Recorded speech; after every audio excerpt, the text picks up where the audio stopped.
Hello everyone, this is part 2 of the Revere review, and now we're going to be looking at what happened actually in Concord the morning of April 19, 1775.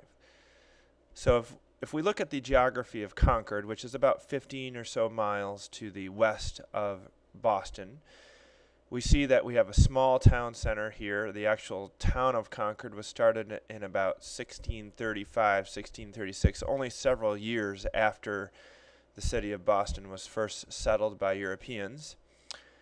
And we have the river flowing through the town here with the North Bridge to the north and the South Bridge to the south. And the Church of Reverend Emerson is at the center of town here with a mill pond next to it, which does not exist anymore. And his home, the Old Manse, one of the more famous homes in all of U.S. history, is here, which today looks like that.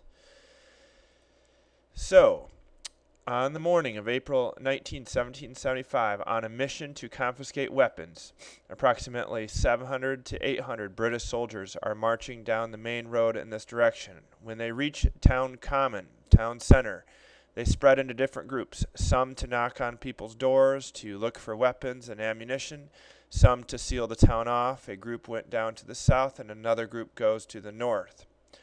Meanwhile, at this time, there is a group of Minutemen gathered here on the hill, some who have retreated from the center of town, some who have come from a variety of places outside of town, some of whom are basically camped out in their own backyards or their own fields, and they are watching, trying to figure out what they should do next. The British, in their rounds through the town, notice that, according to legend, there's a liberty pole raised in the town common center. And angered by this symbol of rebelliousness, the British set it on fire. So now we have the liberty pole starting on fire, and the smoke is evident above the town. The Minutemen gathered off in the distance, probably about 3/4 to a mile away, see the smoke, and thinking that their town is on fire, decide to finally act. And they begin movement down to the bridge, moving towards the bridge, and in confusion, the British officers order several different commands, and their soldiers are in confusion by this bridge and staring at each other at about approximately 50 yards across the river, across this ridge. You have the first shots fired in Concord. Most believe that it is actually a British soldier who fires the first shot. You have several people at the front of the Minutemen lines who are hit, but the Minutemen are able to get off several volleys themselves across the bridge, and for the first time in this different sorts of back and forth between the Lexington and Concord and other areas, the first time British soldiers are hit and 3 British soldiers die.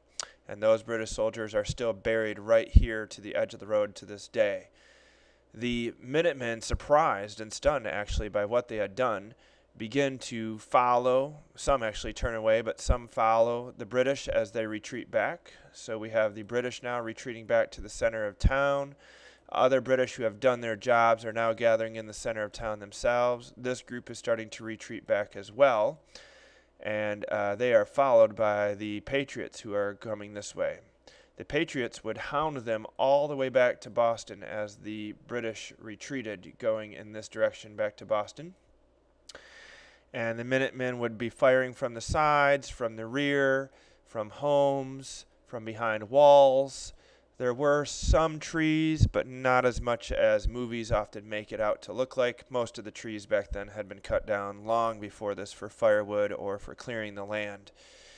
But the British soldiers made it back to Boston with 70 or so of their own men being killed, and it was a stunning victory for the Minutemen, and the people leading the various colonies are going to have to decide what to do. Are they going to follow up on this and make it more of a war, or are they going to back down? And that would lead us up to the Declaration of Independence in the Second Continental Congress, which will be the next stage of what we study.